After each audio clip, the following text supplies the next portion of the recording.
Don't you just sometimes feel like you're stuck, or month after month or week after week, you're just in a loop doing the same stuff, and you're just kind of tired?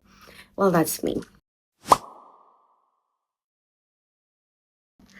My name is Vanessa. Thank you so much for tuning back in. In today's video, I want to talk about feeling stuck and making some changes to just feel more in control of my life. So I made a decision a couple of months ago to run a strict program, as they say. And I would like to share some of my non-negotiables with you that have helped me create the life of my dreams, or get me started on creating the life of my dreams. So welcome. Very first non-negotiable is that I journal on a weekly basis.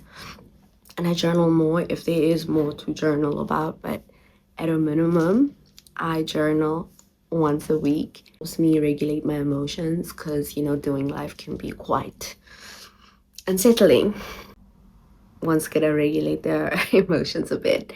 But it also has helped me sit with my emotions a bit before I outsource it to somebody else to carry the load for me. Because in the past, I would go to a friend. I had to learn to sit in the discomfort of my feelings and to work through them before I let anyone else in. Because I just feel like sometimes people, even though they mean the best of intentions, they can just give you advice that leads you astray because they're still looking at it from their perspective. So I journal so that I can hear my voice a bit more, so that I can listen to what it is that I want before deciding to do what somebody else thinks is best for me. Also, it helps prevent oversharing, because sometimes I would get so excited and I would prematurely share something that I want to do. I don't do that as much anymore. And it's just really a good tool to track all my goals and objectives for the year, for the next 5 years. It's really cool to read back and see where you were a couple of months ago, especially mentally. So that's like very important. It's a non-negotiable for me. Number 2 would be, I don't play about my skincare. I don't have a very elaborate skincare whatsoever, but I try and take good care of my skin. So I use the same products in the morning and in the evening. Like I said, it's nothing elaborate, but I try and wash my face, especially at night. It just makes my skin really beautiful, makes me feel beautiful. Speaking on feeling beautiful, another thing that I try and do is get my hair done. I'm a natural girly, so I don't really like braids a lot, but I've tried to get into it a bit more because it helps me keep up with everything else I'm trying to do with my life at the moment.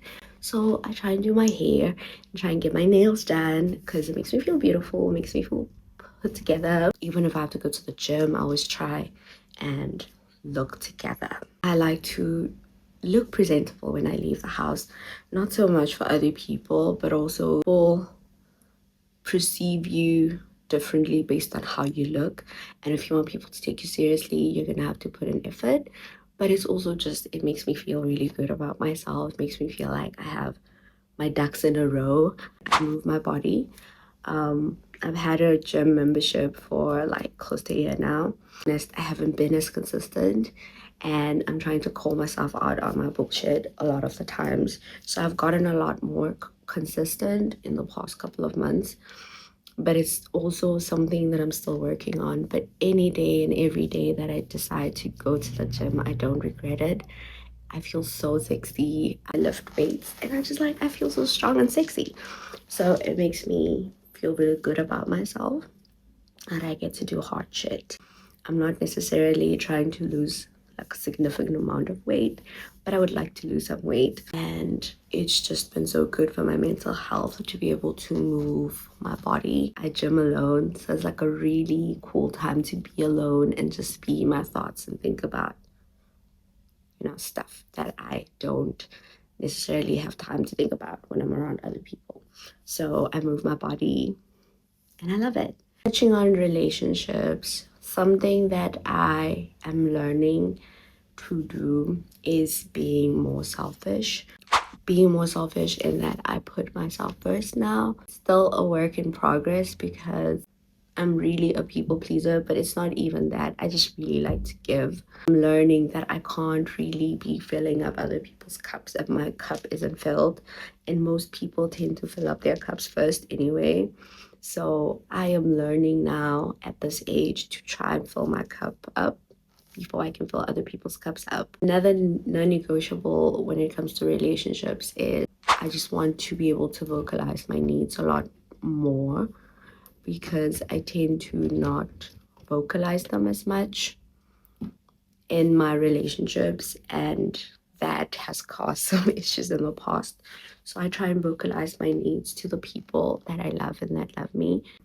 Sometimes it's really uncomfortable to say no because I've just been hardwired to be of service to others, and it's not a bad trait. I don't think I want to change it, but I think there should be a balance and I shouldn't self-abandon in the process. Another non-negotiable is that I am gonna hold people accountable to their promises. So if somebody promises me something, in the past I would tell people what I wanted, and then if said person doesn't do it, I wouldn't bring it up. But I am gonna bring up the fact that you didn't do what you said you would do. But yeah, those are like my non-negotiables. So far it's been great to be able to have a bit of control over how I want my life to be.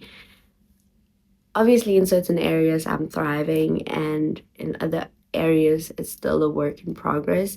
Please comment down below some of your non-negotiables. I'd like to hear what yours are. And if this video does really well, I can do different editions of it, maybe like a relationship edition, a friendship edition, just hygiene, health type of thing.